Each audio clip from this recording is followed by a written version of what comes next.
very important as well. I said very important, okay?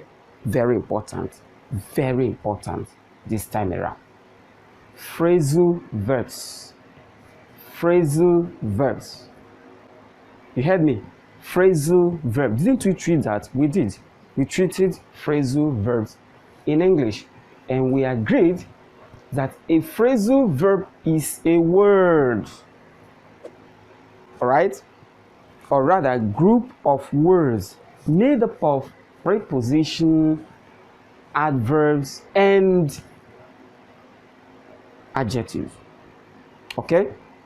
That's what we refer to as phrasal verbs, rather. And I told you in that class that many a times phrasal verbs behave, or the meaning is more like an idiomatic expression, right? So, and we generated a lot of phrasal verbs in English. Examples: come by, come by. You see, come is a verb, by is a preposition, all right? In line with, in line with. That's a phrasal verb, in line with, okay? In line with. And then we had other examples. Phrasal verb: get out, look up, look down on, get away with. These are phrasal verbs. They have meaning, okay? They have meaning. And I told you in that class that the simple phrasal verb look up to, look up to, look up to does not have literal meaning.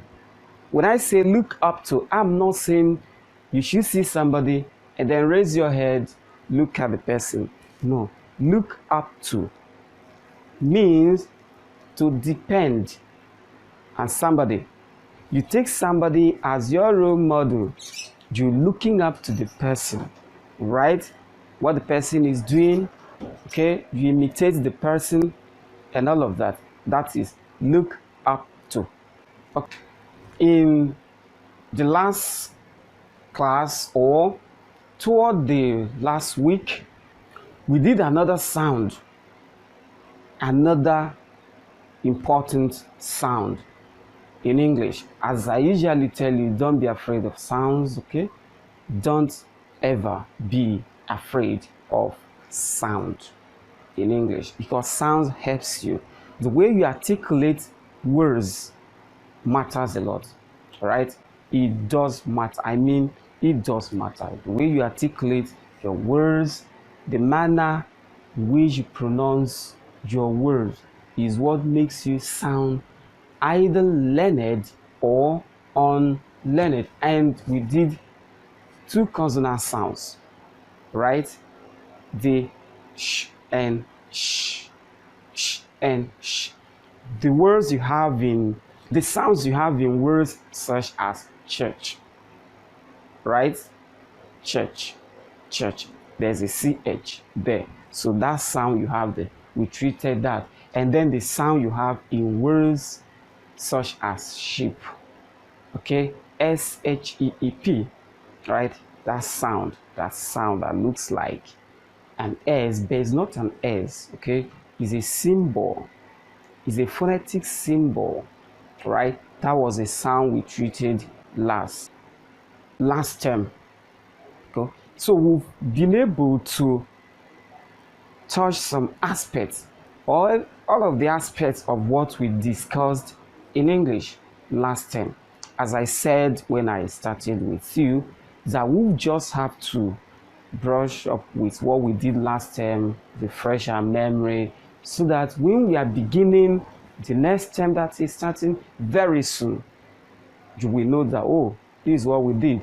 I know many of you, you've not written your exam, but you're definitely going to write your exam. But before then, Elite page has to keep you, informed, educated, entertained, so that you have nothing, absolutely nothing to miss, even while you're at home. In the last week, That's the very final week. That was week 9. We studied words that sound the same.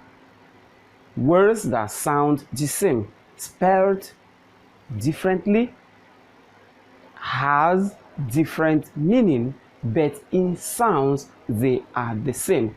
And we linguistically name them homophones. We say that a homophone is a word that has the same sound, different spelling, and different meaning. And we went on and on and on and on to list examples of these words. They are inexhaustible. I mean, they are inexhaustible in English. Words that sound the same but have different spelling, different meaning. Example, fair, F-A-R-E, fair, and F-A-I-R. You can see that? The same sound, different spelling, different meaning. Other examples, Bale, B-A-I-L, and B-A-L-E, Bale. Their meanings not the same, but they sound the same, spelling different, right? Other examples abound, such as sail, S-A-I-L, S-A-L-E. Okay, you have other examples, S-A-V-E, S-A-F-E, right?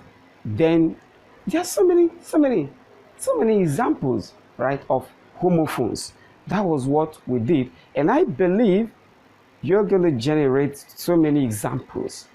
I told you the reason we study many of these topics we do. Yes.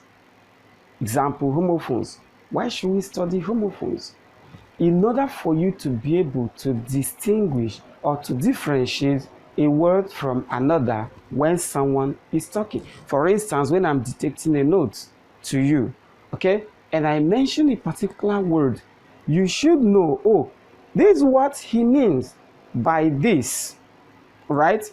This is what he means by this particular word I've heard, based on the context.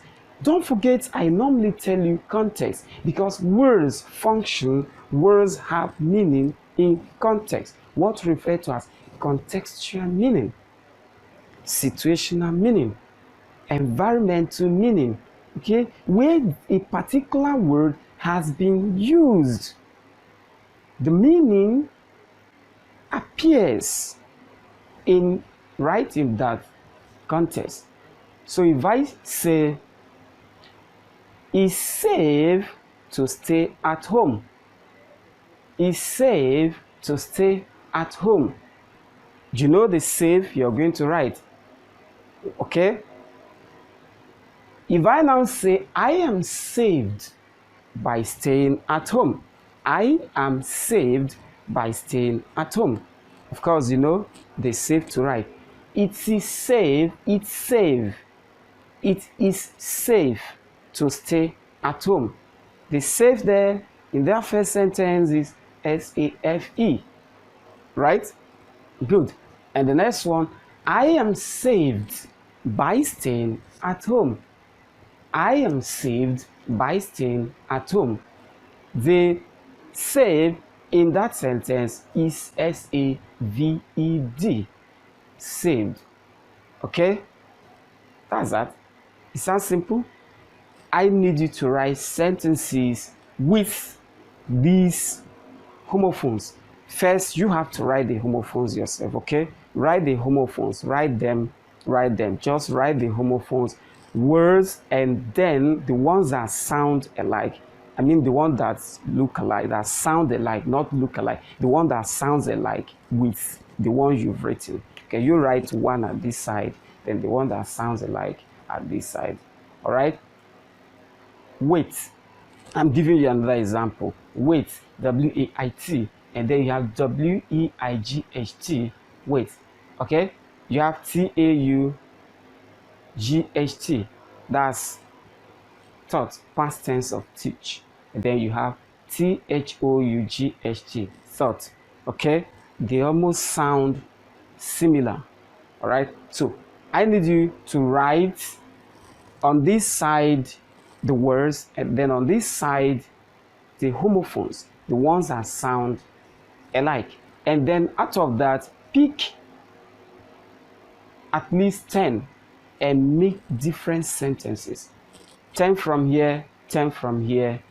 You make sentences with them. That way, it's going to help you to familiarize yourself and then understand the way homophonous words, right? Homophonous words that sound the same, to help you to understand how they function in sentences. I hope you got that. Thank you very much. When I come next time, we will start next term's work. And the very first topic we are going to treat is diphthongs. We'll be dealing with sounds. So get yourself prepared to articulate words. In fact, there are interesting sounds. I mean, interesting sounds that you say, whoa, so these words all along I've been pronouncing this word in the wrong way. You're going to learn the right pronunciation. So until I come your way next time, I remain your teacher of English, Amechi Iman.